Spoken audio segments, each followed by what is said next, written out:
Fa manambahiny ihany koa izay mianadahy amin'ity alina ity dia tsy iza akory fa izareo mpandrindra eo anifiny MPTC izay ato amin'ny akaviako no ahitantsika andramatoa kely Vanina Ranefson ary atsy amin'ny akavananay mianadahy kosa no misy andramatoa Hanita Razafindrabiby izay samy mpandrindra ny eo anifiny MPTC. Miaraba anareo mirahavavy sady miaraba anatratry ny taona ihany koa ny fanontaniako voalohany dia amin'ny centre de langue anareo hinona tsara moa izay centre de langue izay misy ihany koa ny karazana tolotra izay omenareo ny mpanjifa azo resana velona kasika izay. Falmeraba anareo minadahy dia falmeraba antsika rehetra ny tokantrano ihany koa. Tiako tsy ahivina kely aty ampiandohana moa zany ny toerana izay mety ahitana ny MPTC dia na koa hoe Madagascar Professional Training Center. Ny MPTC dia eny amin'ny eny Andramena moa no misy ny siège-nay ary eny Antananandro no ahitana ny annexe-nay. Ny MPTC dia sekoly matianina fampianarana ny teny vahiny, ny teny ianarana amin'izany dia ny teny anglisy, sinoa, frantsay, ianarana ihany koa ny teny malagasy ho an'ny teratany vahiny.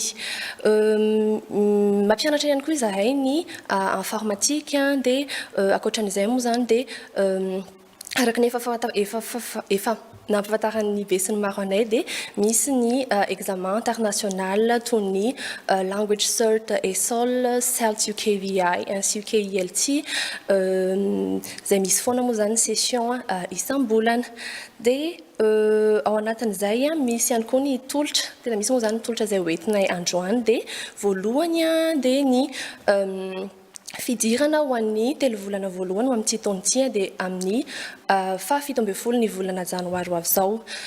Misy ny cours en salle ho an'ny ireo izay afaka hoe mianatra ny ampianarana, misy ny cours particulier ho an'ny cours d'anglais, français, chinois, informatique ihany koa izy io dia tonga avy misoratra anarana fa efa vitsy dia vitsy ihany sisa ny toerana dia tsy diso anjara ho an'ireo izay tsy afaka makany amin'ny toeram-pampianarana moa zany dia manana ihany koa izahay ny cours en ligne dia amin'ny mbola mitohy koa moa zany fandraisana ny fisoratana anarana.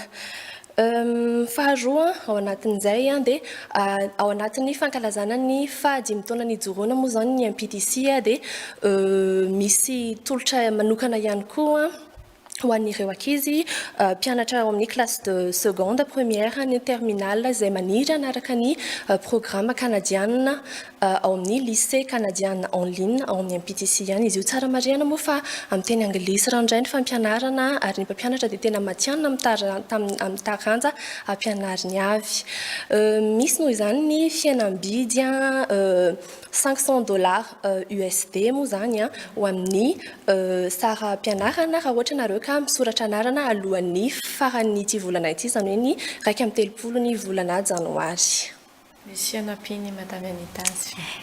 Sotra ataoviko na amin'ny fitenenana manaraka izany misy koa ny MPTC College izay manomana ireo mpianatra manana baka moa azo ny diplôma baka plus 2 na ny associate degree dia izany hoe roa taona zany ny fianarana ary amin'ny teny anglisy ranoray moa ny fampianarana amin'izany dia amin'ny 24 janvier izao zany ny fidirana ary misy filière efatra afaka hisafidianana eo ny business administration, TFL na hoe teaching English as a foreign language, ny tourism and hospitality ary ny farany indrindra moa ny translation and interpretation. Dia misy moa ny test de niveau anglais sy matematika ka izay mifeny fepetra ihany moa no raisiny. Dia misokatra ary ny MPTC amin'ny fandraisana ireo vague farany ka manasa ireo rehetra manana baka anatona ny birao ny MPTC ka information bebe kokoa dia azatara fa voafetra ihany koa ny toerana. Maro dia maro ny liana taorian'izay fanazavana izay inona ny fanentanana avy aminareo ary? Eny tompoko. Dia mbola manentana antsika rehetra ny tokantrano izahay anantona ny MPTC MPTC Andranomena na ny MPTC Antananandro. Ny MPTC moa zany dia vonona foana ny anome fampianarana matianina ho antsika dia ianao tafita no reharehanay. MPTC Andranomena afaka antsoina amin'ny laharana 033 33 410 88 034 21 410 88 afaka Afaka mitsidika ihany koa ianareo amin'ny tranokala-pifandraisana ao amin'ny www.mptceducation.com. Tiana ONB hoe azafady tiana ONB ohatrany ahoana ilay teny anglisy rehefa mipiarana. Yeah. So MPTC, we are here to provide quality education, and we are always ready to give you what according to your needs in terms of foreign language learning. So please do not hesitate to come and join us, for your success is our happiness.